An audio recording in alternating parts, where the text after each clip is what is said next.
if the velocity of a particle is 10 plus 2t square, velocity time का function है और ये velocity given है। जब भी आप इस तरह के MCQs या न्यूमेरिकल्स करें जिनमें हमें न्यूमेरिकल वैल्यूज़ कैलकुलेट करना हो, तो बेहतर है टाइम बचाने के लिए आप डाटा साथ साथ नोट करें। हमें गिवन है velocity is 10 plus 2t square तो मैंने इसको v लिख लिया क्योंकि ये वेलोसिटी है। हाँ जी। Then the average acceleration of particle between 2 second and 5 seconds is अगर ये वेलोसिटी गिवन है तो फिर 2 और 5 सेकेंड्स के दरमियान 2 से 5 सेकेंड्स तक एवरेज एक्सेलरेशन क्या होगा। यहाँ पे 4 ऑप्शन हैं, 2 मीटर पर सेकेंड स्क्वायर, 4, 12 और 14। तो हम इसको कैलकुलेट करके देखेंगे। हम ये जानते हैं कि हम वेलोसिटी को डिफ़ाइन करते हैं rate of change of acceleration. Velocity change होगी तो एक्सेलरेशन प्रोड्यूस होगा। अब हमें 2 टाइम गिवन थे,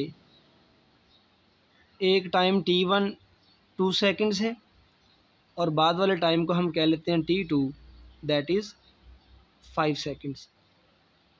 हमने 2 सेकेंड और 5 सेकेंड के दरमियान देखना है कि कितनी वेलोसिटी है तो फिर हम क्योंकि वेलोसिटी में चेंज मालूम करेंगे, एक्सेलरेशन मालूम करना है, तो वेलोसिटी में चेंज एक्सेलरेशन है, तो हमें देखना पड़ेगा कि 2 सेकेंड्स पे कितनी वेलोसिटी थी और 5 सेकेंड्स पे कितनी वेलोसिटी थी, फिर हम उसमें चेंज मालूम कर लेंगे। तो मैं v1 वेलोसिटी लिखता हूँ जब time t1 is equal to 2 seconds है, that is 10 plus 2 into 2। Time का स्क्वायर है तो यहाँ 2 का स्क्वायर आ गया। मैंने टाइम t1 की वैल्यू रखी, उसके लिहाज से वेलोसिटी v1 कहा। 10 प्लस ये स्क्वायर लें 4 और प्लस 2 8 आएगा, तो वेलोसिटी v1 आ गई हमारे पास 18 मीटर पर सेकंड। और जब टाइम हो जाएगा t2 is equal to 5 seconds, तो तब वेलोसिटी को हम कह देते हैं v2 और ये होगी, इस इक्वेशन में t की जगह पे वैल्यू पुट करें, दैट इज़ 10 प्लस 2 और t की जगह वैल्यू पुट की 5 सेकेंड्स, तो ये आ जाएगा 5 स्क्वायर। 5 का स्क्वायर 25 प्लस 2 50 और ये ऐड करें तो आ जाएगा 60। v2 की वैल्यू आ गई हमारे पास 60 मीटर पर सेकेंड।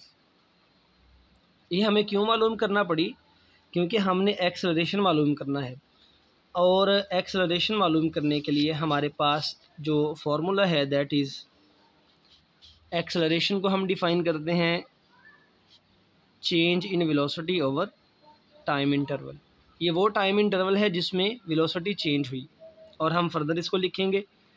डेल्टा v को हम लिखते हैं v2 माइनस v1 और डेल्टा t को लिखते हैं t2 माइनस t1।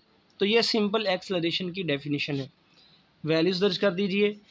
v2 की वैल्यू हमारे पास 60 है और v1 की वैल्यू हमारे पास 18 है और t2 माइनस t1, t2 है 5 और t1 है 2 सेकेंड्स।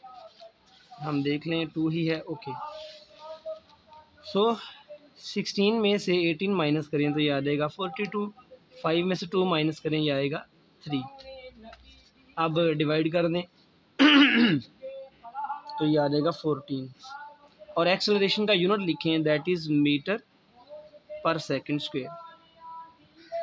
तो अगर आप स्टेटमेंट को अच्छे से समझ लेते हैं तो बहुत आसान हो जाता है किसी भी MCQ को सॉल्व करना, किसी न्यूमेरिकल को सॉल्व करना।